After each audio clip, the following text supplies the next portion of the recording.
Contohnya seperti Anda memiliki sertifikat Pondok Ramadan. Nah, jangan ya.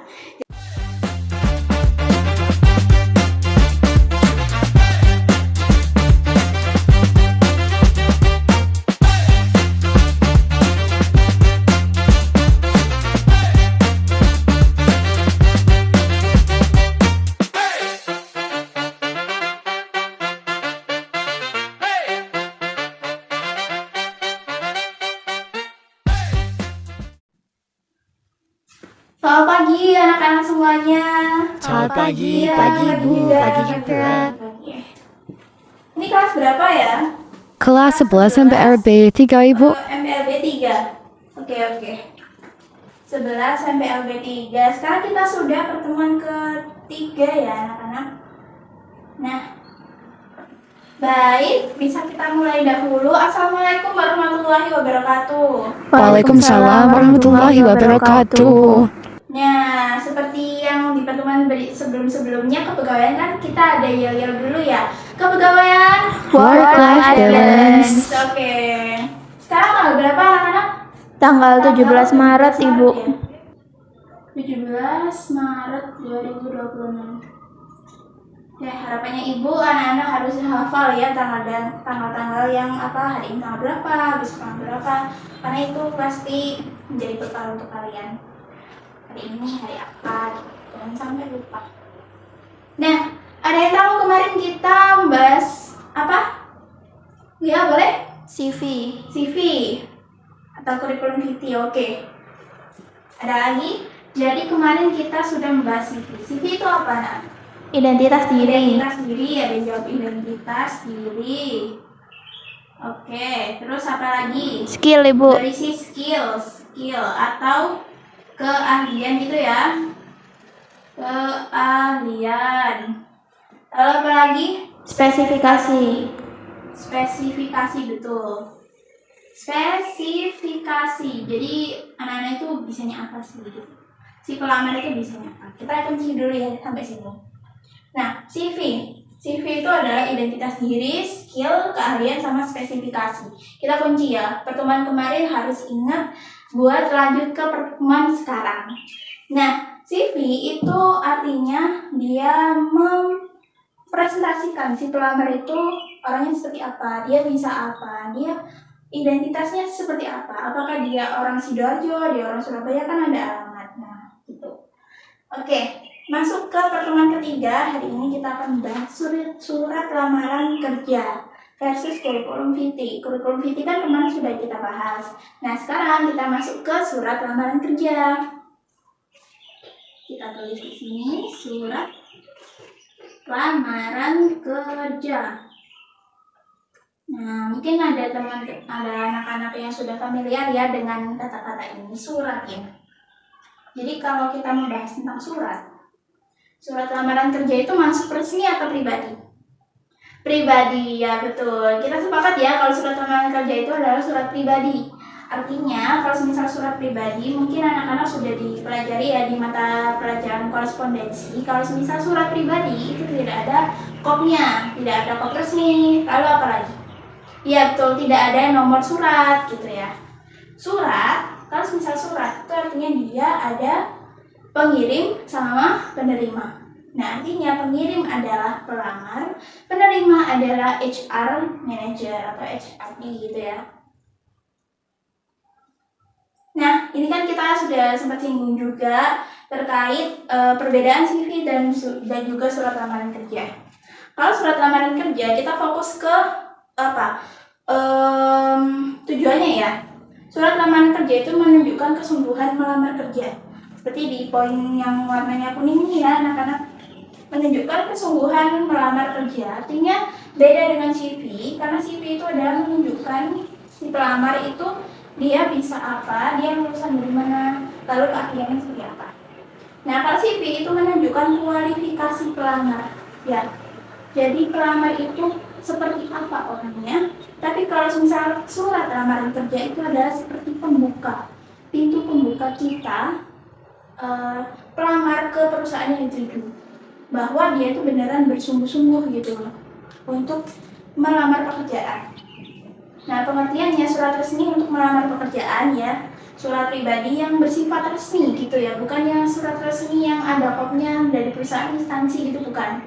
Nah, surat resmi yang surat pribadi yang bersifat resmi untuk melamar pekerjaan berisi maksud dan tujuan pelamar. Jadi maksud dan tujuan Anda itu seperti apa?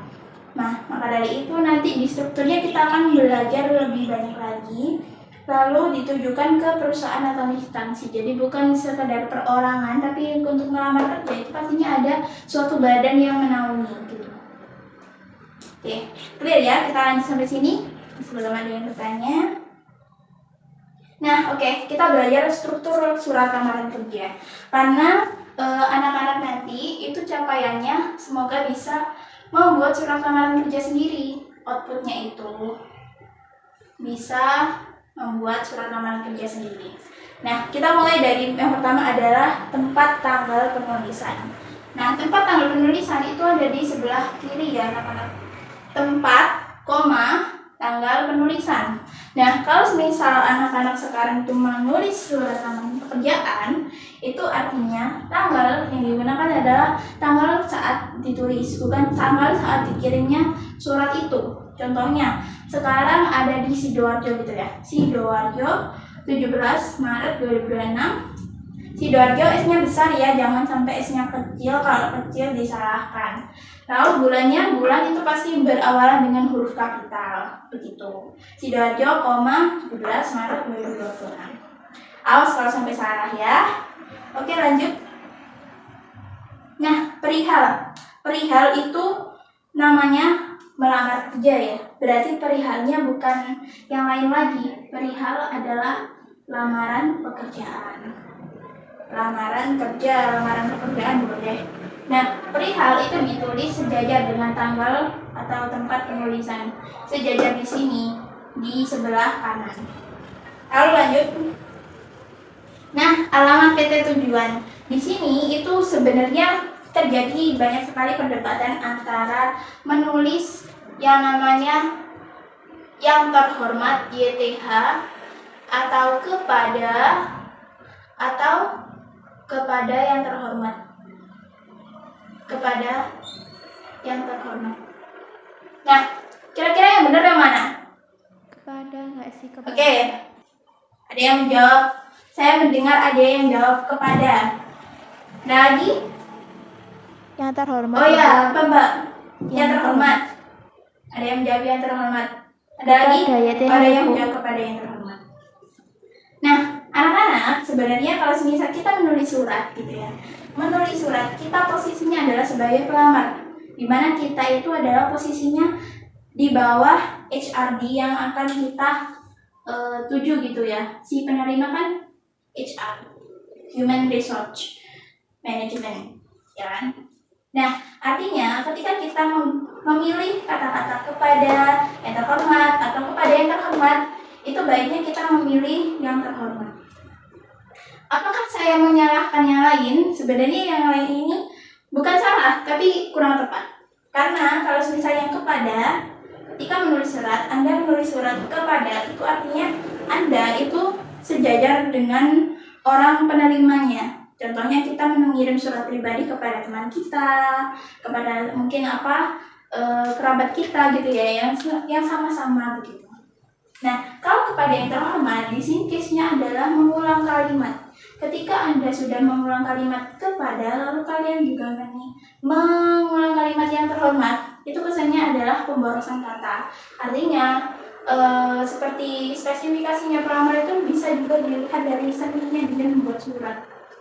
Seni membuat surat itu ada ya anak-anak. Jadi, Ibu saranin kalau misal anak-anak lagi menulis surat pekerjaan nantinya itu menggunakan yang terhormat. Karena yang terhormat ini yang paling benar dan yang paling aman gitu ya untuk menuliskan surat yang ditujukan kepada yang kita penerimanya kan HR gitu, Human Resource.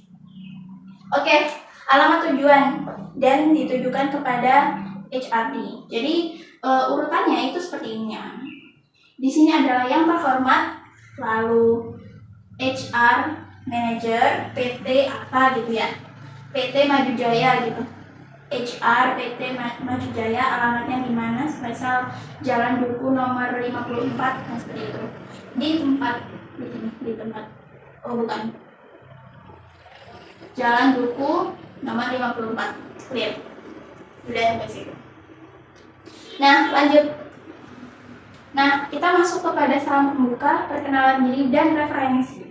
Nah, kenapa kalau tidak sekedar perkenalan diri saja, kenapa perlu referensi di sini? Karena ketika sebuah perusahaan itu membuka suatu lowongan, itu pasti adanya informasi yang disebar, betul tidak? Betul kan? Kita sepakat bahwa memang ada informasi yang disebar perusahaan tersebut, baik di sosial medianya atau mungkin dari mulut ke mulut ke bawahan gitu kan, ke staff-staffnya, tolong dong cariin staff produksi, tolong dong cariin staff admin yang lulusannya MPLB gitu. Nah itu kan artinya adanya referensi atau komunikasi di sananya. Contohnya anak-anak itu udah dapat info gitu ya, info dari infoloker IG-nya perusahaan Maju Jaya gitu, PT Maju Jaya. Berarti kan berdasarkan informasi dari akun Instagram resmi PT Maju Jaya gitu, Anda mendapatkan informasi gitu, informasi lowongan pekerjaan di staff admin gitu contohnya. Nah berarti kan di sini juga ada namanya perkenalan diri secara singkat. Saya zoom ya. Nah, ketika sudah menyebutkan referensi seperti berdasarkan informasi yang saya dapatkan terkait lowongan pekerjaan posisi staff admin itu di PT Maju Jaya, dengan ini saya bermaksud untuk mengajukan pekerjaan. Nah, seperti itu bisa ditambahin seperti kayak berdasarkan sosial medianya, atau mungkin sosial medianya bisa disebutkan mau itu di LinkedIn atau di Facebook, Instagram dan lain-lain sebagainya boleh. Dengan hormat ya. Saya sempat kelewatan nih di sini anak-anak. Dengan hormat ketika anak-anak menulis suatu surat ya. Spidolnya hampir habis. Dengan hormat. Nah, cara menulis dengan hormat jangan sampai salah, karena D-nya itu besar, lalu hanya kecil. Jangan sampai hanya itu besar, nanti disalahkan ya. Oke. Clear di sini? Nah, perkenalan dirinya seperti apa? Perkenalan dirinya dalam menyebutkan lulusan. Jadi pendidikan terakhir itu Anda itu di mana gitu. Semisal sekarang masih SMK Manajemen Perkantoran, nantinya ingin melanjutkan ke jenjang yang lebih tinggi, itu berarti S1 apa gitu. Nah, kalau semisal habis lulus SMK ini mau langsung kerja aja gitu, boleh. Saya adalah lulusan SMK Keren 2 jurusan Manajemen Perkantoran dan Layanan Bisnis, dan saya tertarik untuk mengembangkan karir di bidang administrasi perkantoran. Maka untuk itu saya yang bertanda tangan di bawah ini siapa gitu. Berarti harus disambungkan tuh antara Anda itu lulusan dari mana, Anda tertarik karir di bidang apa, lalu bagaimana Anda itu data dirinya disebutkan gitu ya. Nah, bagaimana Bu kalau semisal saya itu tertariknya bukan di bidang administrasi perkantoran setelah lulus MPLB ini, tapi saya tuh justru tertarik di bagian produksi gitu. Boleh seperti itu. Nah, apakah bidang karirnya itu disebutkan? Juga tidak, tapi bukan bidang karir di administrasi perkantoran. Kalau kita membahas tentang produksi, berarti Anda artinya di bagian operasional pabrik gitu ya. Berarti bisa diubah di sini, karir di bidang operasional pabrik gitu, boleh. Kalau misalnya nanti beruntung ya kan, di pekerjaan itu kan kita bisa naik jabatan gitu ya. Habis jadi staf produksi, jadi staf adminnya, bisa jadi supervisor gitu. Ya kan? Nah, di sini ada nama, tempat tanggal lahir, jenis kelamin, agama, pendidikan. Pendidikan di sini ditulis pendidikan terakhir ya. Kalau misal sudah lulus menempuh S1 boleh dituliskan S1 apa gitu. Nah, nomor telepon, akun sosial media atau email gitu ya, boleh gimana. Nah, lanjut. Oke, tadi data diri singkat sudah kita bahas ya. Nah, setelah data diri singkat apa? Ceritakan pengalaman dan spesifikasi. pengalaman Anda itu bagaimana, spesifikasinya seperti apa. Ini kan anak-anak kelas 11 ya. Nanti di gelombang 2 itu akan menempuh namanya praktik kerja lapangan. Nah, nanti praktik kerja lapangan itu bisa dituliskan di sini sebagai bekal surat lamaran kerja. Gitu, ceritakan aja pengalamannya. Contohnya nanti PKL kebetulan di bagian staff accounting gitu. Nah, contohnya ya. Nah, selama pendidikan di sekolah, saya telah mengasah kemampuan komputer seperti Microsoft Office, Microsoft Word, Excel, PowerPoint, dan kemampuan komunikasi yang saya latih di pengalaman organisasi baik di lingkup sekolah maupun di luar lingkup sekolah. Nah, di in case-nya ini adalah seorang yang belum menempuh praktik kerja lapangan karena dia belum menyebutkan bahwa dia pernah magang di perusahaan mana gitu. Nah, ini boleh sekali untuk dituliskan di lowongan pekerjaan karena nantinya anak-anak itu akan mendapatkan sertifikasi yang namanya sertifikasi Microsoft Word, Excel, dan Office lainnya ya. Lalu juga sertifikat PKL ya ada gitu. Nah, pengalaman berorganisasi apakah perlu kita? Perlu. Kalau misal anak-anak punya pengalaman organisasi, boleh banget untuk dimasukkan di surat lamaran pekerjaan. Loh, tapi saya belum pernah ikut organisasi. Ya sudah, sebutkan saja yang Anda punya di pengalaman Anda. Oke? Pengalaman dan juga spesifikasi. Anda itu pribadinya seperti apa? Pribadi yang bisa apa gitu, bisa Microsoft Office. Anda spesifikasinya adalah mampu berkomunikasi dengan baik. Tapi jangan sampai ya, ketika Anda menuliskan surat lamaran pekerjaan, Anda menuliskan Anda itu adalah pribadi yang disiplin. Nah, disiplin saja titik. Jangan seperti itu karena ketika membaca surat, HR itu harus mempunyai bukti-bukti bahwa Anda itu adalah orang yang disiplin. Contohnya, mungkin Anda itu disiplin ketika pekerjaan praktik kerja lapangan Anda mendapatkan nilai disiplin sebanyak A gitu. Di sertifikat itu ada anak-anak nilai disiplin, nilai pengetahuan, dan keterampilan, lalu kuantitas dan kualitas kerja. Jadi kalau kuantitas, ketika dinilai HR, kuantitas pekerjaan adalah sebanyak apa Anda itu bisa melakukan pekerjaan ini. Contohnya Anda itu bisa membuat laporan keuangan. Oke, lalu Anda bisa menangani yang namanya menerima barang. Anda bisa menerima tamu. Nah, tapi kalau kualitasnya belum tentu kuantitas ini mencakup kualitas, ya. Ketika Anda menerima barang, apakah di sana ada kasus seperti mungkin salahnya nota tapi Anda tidak tahu? Nah, seperti itu. Boleh menerima barang yang banyak, bisa saja ya. Ketika anak itu praktek kerja lapangan menerima barang dengan banyaknya lalu notanya itu salah tapi tidak dikonfirmasi. Nah, itu kan berarti ada catatan buat pembimbingnya untuk mengajari gitu bagaimana cara menerima barang dengan baik. Nah, seperti itu. Kuantitas dan kualitas kerja. Clear ya? Sampai sini mungkin ada yang ditanyakan? Oke, mungkin belum ya. Kita lanjut. Jabarkan lampiran. Nah, lampiran di sini itu biasanya ada CV, ada foto KTP, fotokopi KTP ya, lalu ijazah, sertifikasi Anda gitu ya. Nah, di lampiran ini apakah kita sekedar melampirkan saja? Sebenarnya tidak ya, anak-anak. Karena ketika kita mendapatkan suatu lowongan pekerjaan ya, lampiran gitu ditentukan oleh informasi di lowongan pekerjaan itu. Contohnya, kriteria minimal usia 19 sampai maksimal 30 tahun. Nah, artinya apa yang dilampirkan? Yang dilampirkan adalah fotokopi KTP, membuktikan Anda itu kelahiran tahun berapa dan sekarang umurnya berapa, seperti itu. Lalu minimal lulusan SMK gitu. SMK manajemen perkantoran diutamakan. Artinya kan ijazah Anda itu berguna di sana. Ijazah Anda itu membuktikan bahwa Anda itu sesuai dengan kriteria. Jadi tidak sekedar serta-merta lampiran itu dilampirkan. Contohnya seperti Anda memiliki sertifikat Pondok Ramadan. Nah, jangan ya.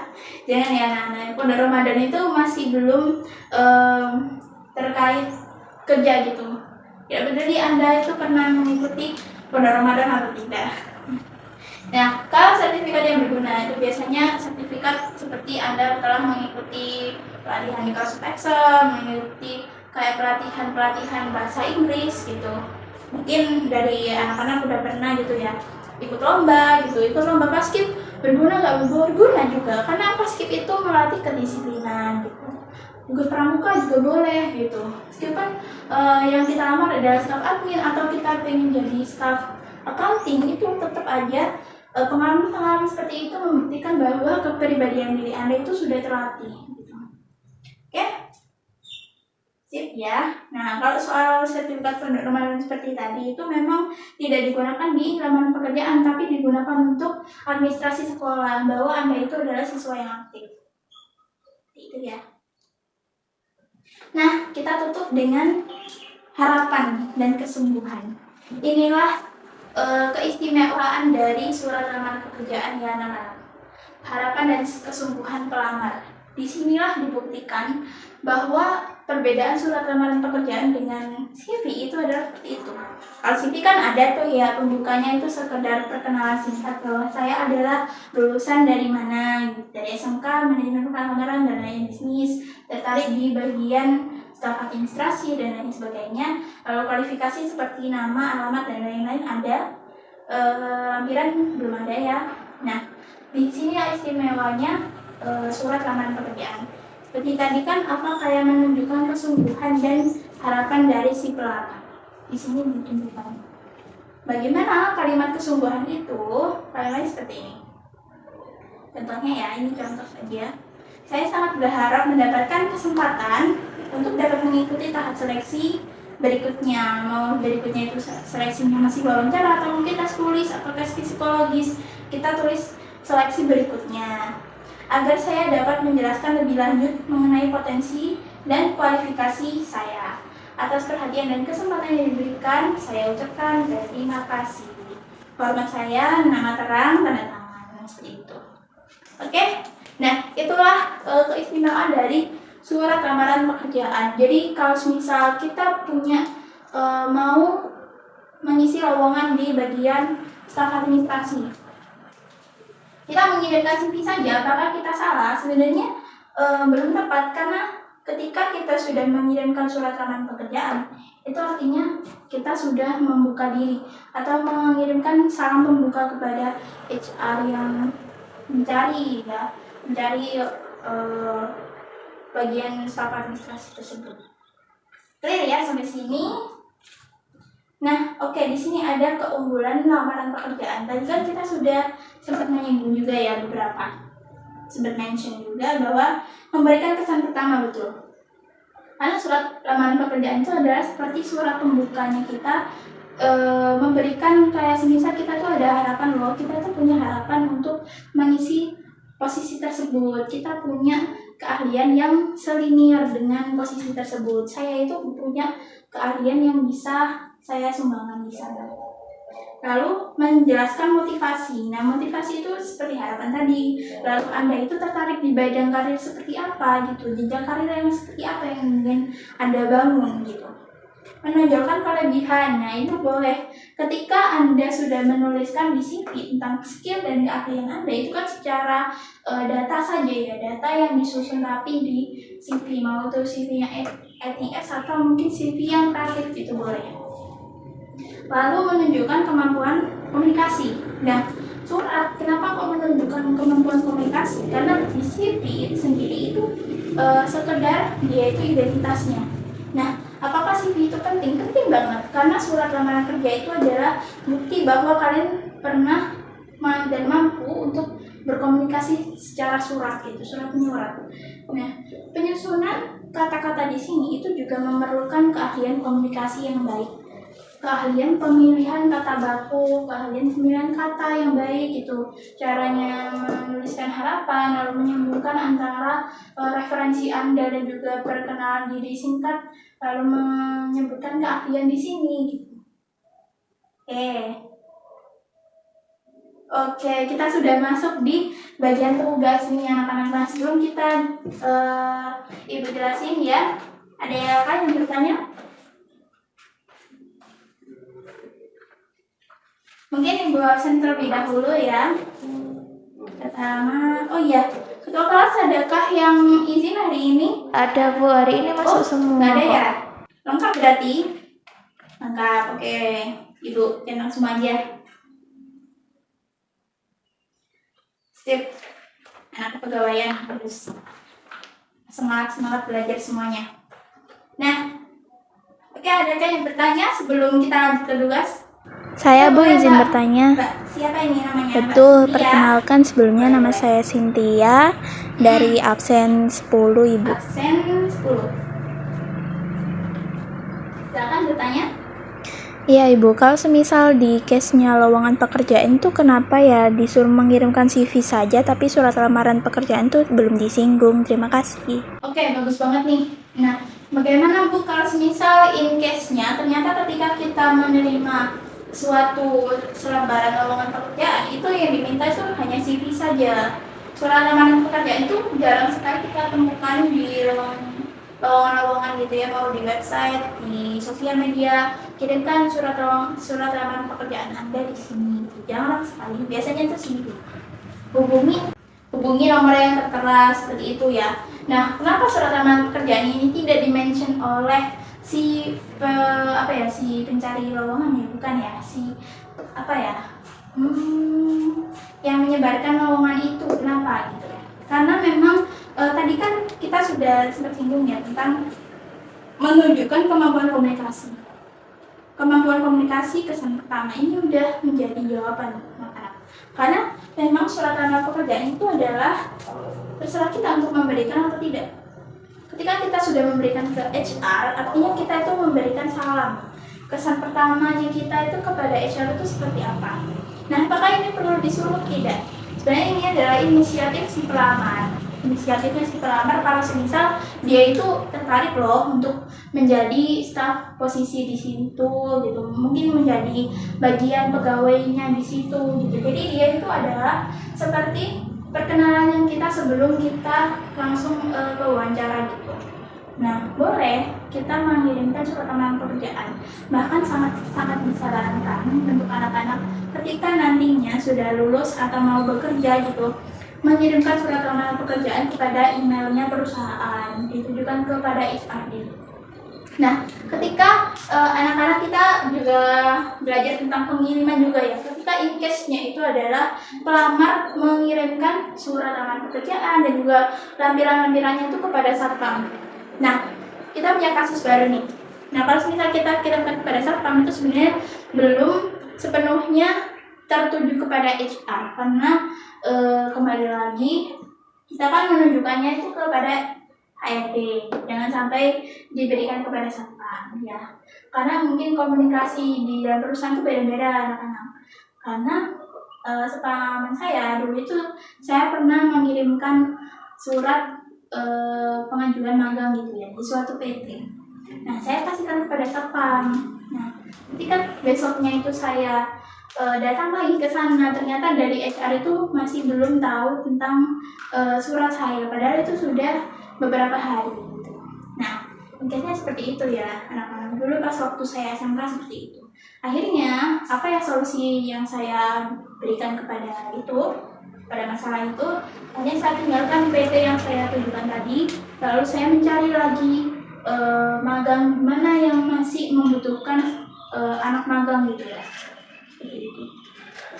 Yang gimana dong Bu pengirimannya kalau misal kasusnya seperti itu? Ya artinya menggunakanlah jasa pengiriman. Ya, kita bisa pakai jasa pengiriman apapun itu untuk menunjukkan kepada HRD di PT mana. Biar pengiriman itu resmi gitu.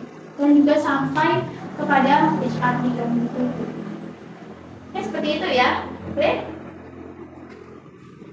Nah, ini dia tugas kita hari ini ya. Buatlah surat lamaran pekerjaan ditujukan pada perusahaan dan posisi impianmu. Oke. Ibu gak mau nunjuk ya, karena anak-anak sudah besar, sudah SMK, harus punya kemauan sendiri. Nah, di sini biar kita biar terstruktur, siapa yang mau maju dulu menuliskan nama PT dan juga posisi yang ingin ditujukan. Boleh? Ya, boleh, silakan. Nah, oke, baik. Karena anak-anak sudah menuliskan semuanya, wah, saya melihat banyak sekali harapan di sini. Bahkan posisinya itu benar-benar posisi impian yang keren-keren gitu. Mau ada yang mau jadi staf admin, ada yang mau jadi staf perbankan gitu kan, ada yang accounting dan lain-lain ya. Keren. Tepuk tangan untuk kita semua, oke? Karena jam pelajarannya udah habis ya, mungkin Ibu tutup terlebih dahulu. Oke, dari mungkin ada yang ingin menyimpulkan pelajaran kita hari ini? Mungkin dari saya, Ibu. Boleh, dari ketua kelas boleh. Nah, jadi teman-teman, hari ini kita sudah belajar surat lamaran kerja, di mana surat lamaran kerja itu adalah surat pembuka atau kesan pertama kita ke perusahaan. Fungsinya mungkin berbeda dengan CV, karena dia lebih menunjukkan ke pengantarnya CV, seperti itu. Terima kasih. Nah, betul banget ya anak-anak. Jadi, surat lamaran kerja itu adalah surat kesan pertama kita untuk membuka diri atau memperkenalkan diri secara terlebih dahulu dari pelamar-pelamar lainnya. Nah, harapannya nanti anak-anak setelah kita membuat surat lamaran pekerjaan ini ya, yang dikumpulkan minggu depan, anak-anak itu bisa ketika nantinya itu lulus mau melamar pekerjaan itu punya arahan dan punya inisiatif untuk membuat surat lamaran pekerjaan dan juga CV yang menarik seperti yang kita jelaskan kemarin. Oke? Oke, Ibu tutup terlebih dahulu mungkin dari mata pelajaran kepegawaian hari ini. Kepegawaian Work-life balance. Yeay, terima kasih. Assalamualaikum warahmatullahi wabarakatuh. Waalaikumsalam warahmatullahi wabarakatuh. Terima kasih, Bu. Terima kasih.